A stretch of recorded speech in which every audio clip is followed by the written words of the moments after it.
ಕನ್ನಡದ ನಂಬರ್ 1 ದಿನಪತ್ರಿಕೆ ವಿಜಯವಾಣಿಯಲ್ಲಿ ಪ್ರಕಟವಾಗಿರುವ ಈ ದಿನದ ಮಹತ್ವದ ಸುದ್ದಿಗಳನ್ನೊಮ್ಮೆ ನೋಡಿ ಬರೋಣ.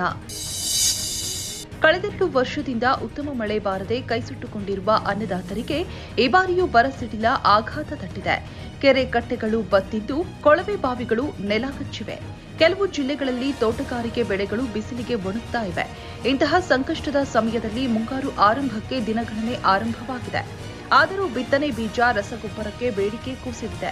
ಕೆಲ ಜಿಲ್ಲೆಗಳಲ್ಲಿ ಸಾಕಷ್ಟು ದಾಸ್ತಾನು ಇದ್ದರೆ, ಇನ್ನು ಕೆಲವೆಡೆ ಮಳೆ ನೋಡಿಕೊಂಡು ಪ್ರಸ್ತಾವನೆ ಸಲ್ಲಿಸಲು ಅಧಿಕಾರಿಗಳು ಸಿದ್ಧತೆ ಮಾಡಿಕೊಂಡಿದ್ದಾರೆ. ವಿಜಯವಾಣಿ ರಿಯಾಲಿಟಿ ಚೆಕ್ನ ಈ ರಿಪೋರ್ಟ್ಗೆ ಮುಖಪುಟ ನೋಡಿ. ಶಾಸಕ ಎಚ್.ಡಿ. ರೇವಣ್ಣಗೆ ಸದ್ಯಕ್ಕಿಲ್ಲ ನಿರಾಳ. ಮಹಿಳೆ ಅಪಹರಣ ಪ್ರಕರಣದಲ್ಲಿ ಅರೆಸ್ಟ್ ಆಗಿದ್ದ ರೇವಣ್ಣ ಅವರನ್ನ ನ್ಯಾಯಾಧೀಶರು 4 ದಿನ ಎಸ್ಐಟಿ ವಶಕ್ಕೆ ನೀಡಿದ್ದಾರೆ. ಜಡ್ಜ್ ಎದುರಲ್ಲೇ ಕಣ್ಣೀರಿಟ್ಟ ರೇವಣ್ಣ ತಮ್ಮ ವಿರುದ್ಧದ ಪ್ರಕರಣದ ಕುರಿತು ಹಲವು ವಿಚಾರ ತೆರೆದಿಟ್ಟಿದ್ದಾರೆ. ಮತ್ತೊಂದೆಡೆ ಪ್ರಜ್ವಲ್ ಯಾವುದೇ ಸಮಯದಲ್ಲಿ ಬೆಂಗಳೂರಿಗೆ ಬಂದಿಳಿಯುವ ಸಾಧ್ಯತೆ ಇದೆ.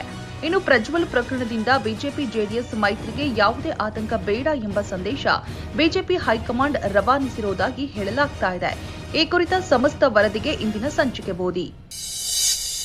ಸಂಪತ್ತಿನ ಮರುಹಂಚಿಕೆ ಕುರಿತು ಕಾಂಗ್ರೆಸ್ ನಾಯಕ ರಾಹುಲ್ ಗಾಂಧಿ ಮತ್ತೆ ವಿವಾದ ಎಬ್ಬಿಸಿದ್ದಾರೆ.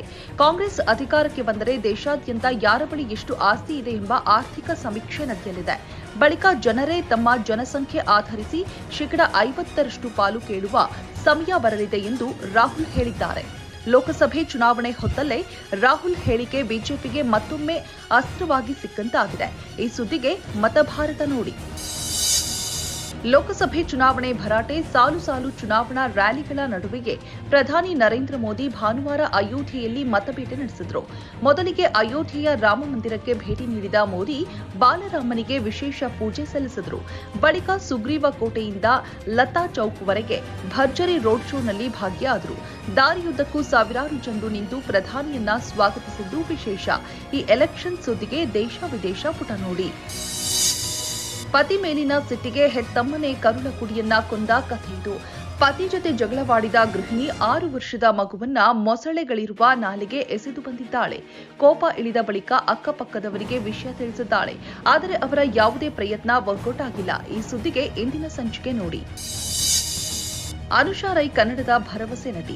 ಎಂಜಿನಿಯರಿಂಗ್ ಪದವಿ ಮುಗಿಸಿ ಕಿರುತೆರೆ ಸೀರಿಯಲ್ ಮೂಲಕ ಬಣ್ಣದ ಲೋಕಕ್ಕೆ ಬಂದ ಈಕೆ 2017ರಲ್ಲಿ ಮಹಾನುಭಾವರು ಮೂಲಕ ಹಿರಿತೆರೆಗೆ ಪಾದಾರ್ಪಣೆ ಮಾಡಿದ್ರು. 2 ದಿನದ ಹಿಂದೆಯಷ್ಟೇ ತನ್ನ ಹುಟ್ಟುಹಬ್ಬ ಆಚರಿಸಿಕೊಂಡ ಅನುಷಾ ವಿಜಯವಾಣಿ ಜೊತೆ ಸಂಭ್ರಮ ಹಂಚಿಕೊಂಡಿದ್ದಾರೆ. ಈ ಸುದ್ದಿಗಾಗಿ ಉಲ್ಲಾಸ ನೋಡಿ.